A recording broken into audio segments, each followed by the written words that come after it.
नमस्कार, मैं अमित गोदियाल और आप देख रहे हैं उत्तराखंड हलचल। तो इस समय वार्ड नंबर 84 में हम लोग मौजूद हैं, बंजारावाला में। और इस वार्ड की कुछ खास बात है, मैं आपको बता दूं, ये एक ऐसा वार्ड है जो सबसे ज्यादा मार झेल रहा है विकास के नाम की। ऐसा मैं क्यों कह रहा हूं, इससे पहले कई खबरें आपको दिखाई जहां पर इस वार्ड के अंतर्गत कई ऐसे परिवार हैं जहां पर उनकी सड़कें खोद दी गई। कई सालों से ये सड़कें ऐसी ही टूटी पड़ी हैं। यहाँ पर ना तो कोई ध्यान देने वाला है। यूयूएसडीए का काम बड़े स्तर पर यहाँ पर चल रहा है और लगातार जब अधिकारियों से हमने बात की इसको लेकर, तो हर समय जो अधिकारी हैं वो इस बात को टालते रहे। पर अब इलेक्शन का माहौल है। एक तरफ जहां भाजपा की जो कैंडिडेट थी उनका टिकट काट के एक नए चेहरे को टिकट दिया है, वहीं जो कांग्रेस से अनीता सकलानी यहां पर चुनाव लड़ रही है।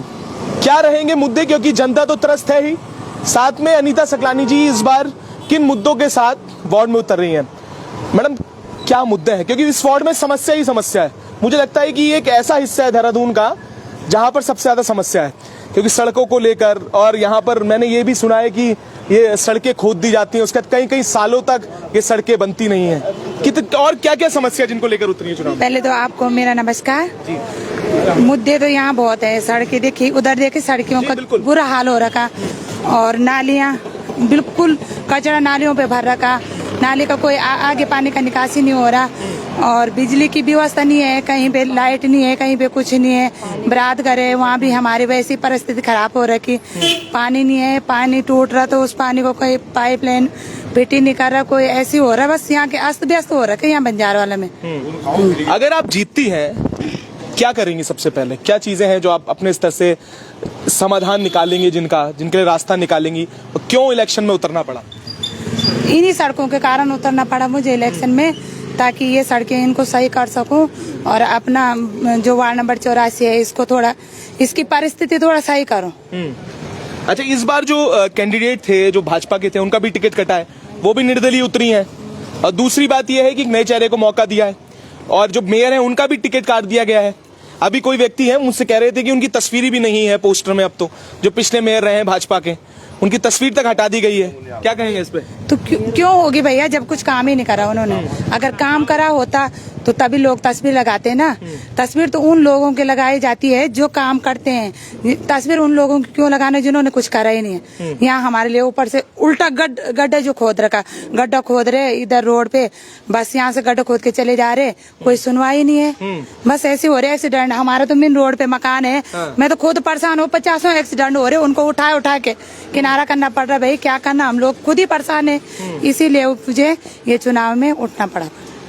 और यकीन मानिएगा, बरसात में मैं यहाँ खुद आया था इस वार्ड में। बरसात के हालात तो कुछ और ही मंजर नजर आता है। मैंने ये भी सुना है कि कहीं एक ऑपरेशन था किसी व्यक्ति की माताजी का, वो भी नहीं जा पाए थे वो ऑपरेशन कराने के लिए। अभी मुझे लगता है कुछ दिनों पहले की बात है, हमने खबर भी दिखाई थी कि किस तरीके से एक बरसात के बाद, और मात्र सर्दियों की बरसात जो मैं कहूंगा, उसके बाद हालात हो जाते हैं। अभी तो मुझे लगता है कि सामान्य हालात हैं, अभी तो फिर भी सड़कें अच्छी हालात में लग रही हैं। बरसात में क्या हालात होते हैं? बरसात में तो क्या ही बोलूं, किसी के तो पानी घुस जाता है, किसी का कुछ। अभी मैं इधर गई आजाद विहार, वहाँ की तो इतनी गंदी परिस्थिति हो रखी ना, वो बेचारे रो रहे हो। वो कह रहे कि क्या करें हम, जो हमारे पार्षद थी उसने हमारा कुछ नहीं करा काम। जो पहले के थे वो देखने के लिए तक नहीं आते हैं। लोगों के घर में इतना पानी भर रखा है, कहीं गड्ढा खोद रखा तो वहीं पानी भर रखा है। लोग इतने परेशान हो रखे कि क्या बताएं। मैंने कहा तो सरकार बदलो भाई, आप लोग देखो, कांग्रेस पार्टी को लाओ। कांग्रेस पार्टी पहले भी थे तो हमारे अग्रवाल जी थे, जो उन्होंने कितना अच्छा काम कर रखा था। यहाँ रोडें इतनी अच्छी बना रखी थी उन्होंने, बहुत अच्छी रोडें बना रखी थी बंजारावाला में। और अभी इन बीजेपी वालों ने इतनी डाउन स्थिति कर दी यहाँ वार्ड नंबर 84 की कि अब क्या बताएं भैया, वो तो आप लोग देख ही रहे। अच्छा, महिला मातृ शक्ति और महिला को सीट हुई है, तो और लोग भी अन्य, आप भी कहेंगे कुछ क्या हालात हैं? क्यों विश्वास करेंगे अनीता जी पे? क्या कारण है? क्योंकि देखिए भाजपा का शासनकाल रहा है, मेयर भी उनके रहे हैं, विधायक भी उनके हैं, सब कुछ उनका रहा है। इस बार अनीता सकलानी जी क्यों? इसलिए कि वो इस कार्य के लिए अग्रसर है, और उसने पहले भी खूब समाज की सेवा करी हुई है। और जो बीजेपी की पार्षद रही है उनकी तो हमने अभी तक शक्ल भी नहीं देखी कि कैसी हैं। और सारे हमारे ये 19 नंबर लाइन में सारी टूटी पड़ी है। साल हो गए, पिछले मार्च से मार्च आ रहा है भाई, इसीलिए इन पे भरोसा करा है, क्योंकि हर कार्य में अग्रसर रहती हैं, इसलिए इनका साथ दे रहे हैं। सकलानी जी कहाँ है वो जो सकलानी जी आइए, आप भी आइए। तो मातृशक्ति उनके पति भी यहाँ पर हैं। सकलानी साहब क्या कहेंगे, क्योंकि मुद्दे तो बहुत सारे हैं इस वार्ड के लिए। तो मैं स्पेशली इसलिए भी मुझे आना पड़ा कि जिस तरीके के हालात हैं, कई बार मैंने खबरें दिखाई, दून यूनिवर्सिटी की जो रोड है, मैंने ये देखा है कि जैसे अगर कोई बड़ा वीआईपी मूवमेंट होता है तो रातों रात सड़कें बना दी जाती है यहाँ पे। तो आम जनता वीआईपी कैटेगरी में तो आती नहीं है, उनके लिए सड़कें क्यों बनेंगी? इस पर क्या कहेंगे? यही हालात यहाँ की है। क्या कहते हैं कि कब बनेंगी ये सड़कें, कब क्या होगा? सबसे पहले आपको और आपके जो भी चैनल के दर्शक हैं उनको मैं नमस्कार करता हूं। और सब ये पूरे देहरादून का हाल है, ये नहीं कि ये पूरा वार्ड नंबर 84 की बात है।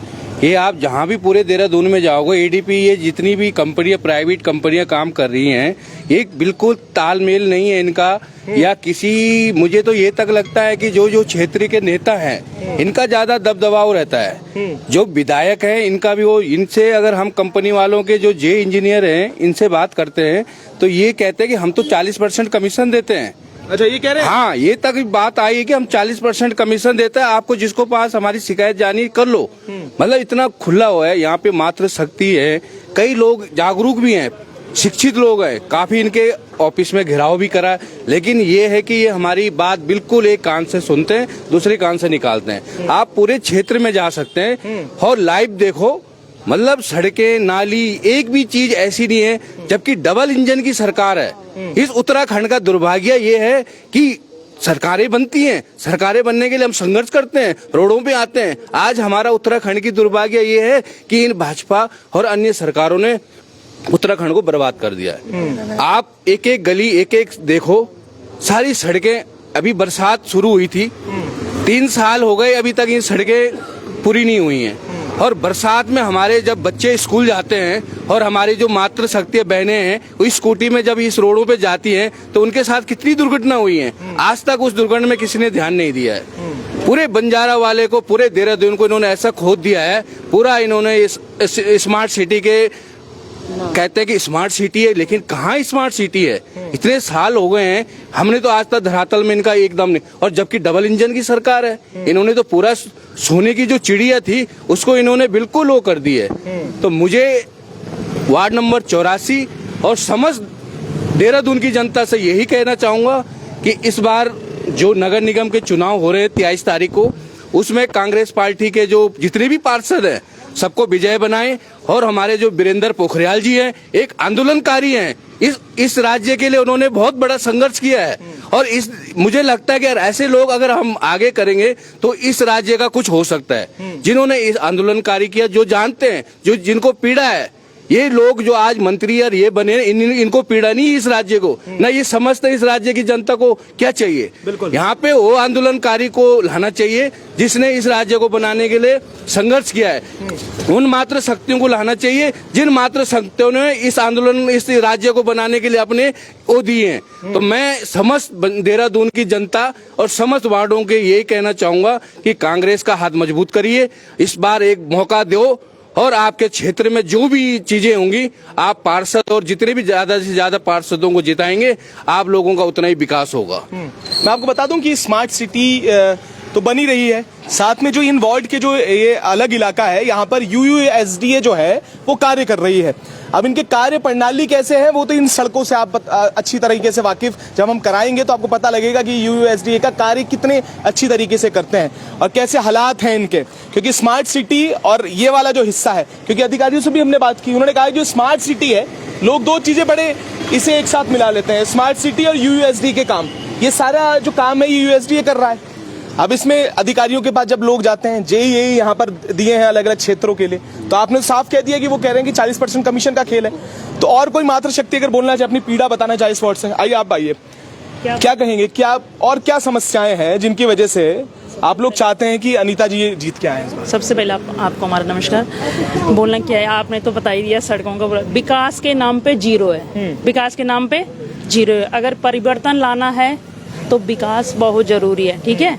अगर रोटी को पलटोगे नहीं तो जल जाएगी, बिल्कुल। सरकार बदलोगे नहीं तो अहंकारी हो जाएगी। इसलिए हम चाहते हैं इस बार कांग्रेस की सरकार आए। और यहाँ क्या बताऊं, यहाँ की सड़कों का बुरा हाल है, कुछ ही नहीं हो सकता यहाँ का। जब तक यहाँ की सरकार बदली नहीं जाएगी तो यहाँ का कुछ विकास नहीं हो सकता। विकास के नाम पे जीरो है। हमने तो कुछ नहीं देखा 10 साल से, ठीक है।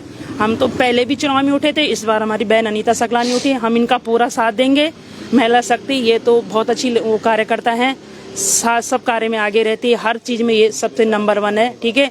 और सबसे पहले हम बस यही हमारा यही मुद्दा है कि हम अपनी सड़कों का ये और एक यहाँ सुलभ शौचालय होना जरूरी है। मातृ शक्तियाँ जाती हैं, कुछ व्यवस्था नहीं है, सुलभ शौचालय बहुत जरूरी है। धन्यवाद। ये तो आगे के प्रोसेस हैं कि सुलभ शौचालय बनेगा कि नहीं बनेगा। जब मूलभूत सुविधाओं से वंचित वार्ड है तो उसके अलावा सुलभ शौचालय की तो बात की बात है। ये भी बड़ा प्रश्न है कि आखिर मूलभूत सुविधाएं जो सरकार और जो बात करती है कि मूलभूत सुविधाएं होनी चाहिए, उससे ही वंचित तमाम लोग यहाँ नजर आते हैं। और हालात क्या हैं वो भी आपको आगे भी दिखाएंगे। इससे पहले कई खबरें हमने की हैं और सवाल उठाए हैं। अब देखना होगा परिवर्तन होता है या नहीं। इन्होंने कहा कि जिस तरीके से रोटी को अगर पलटा नहीं जाता तो वो जल जाती है, तो अब ये जलती है या फिर से एक नया चेहरा निकल कर आता है, ये भी देखने वाली बात है। बागियों की जो भाजपा में एक रुचि रावत जो है वो निर्दलीय चुनाव पे उतरी हैं। अब देखना है कि अनीता सकलानी पे कितने लोग विश्वास करते हैं। हम भी लगातार अपडेट करते रहेंगे, तब तक के लिए जुड़े रहिएगा और देखते रहिएगा उत्तराखंड हलचल।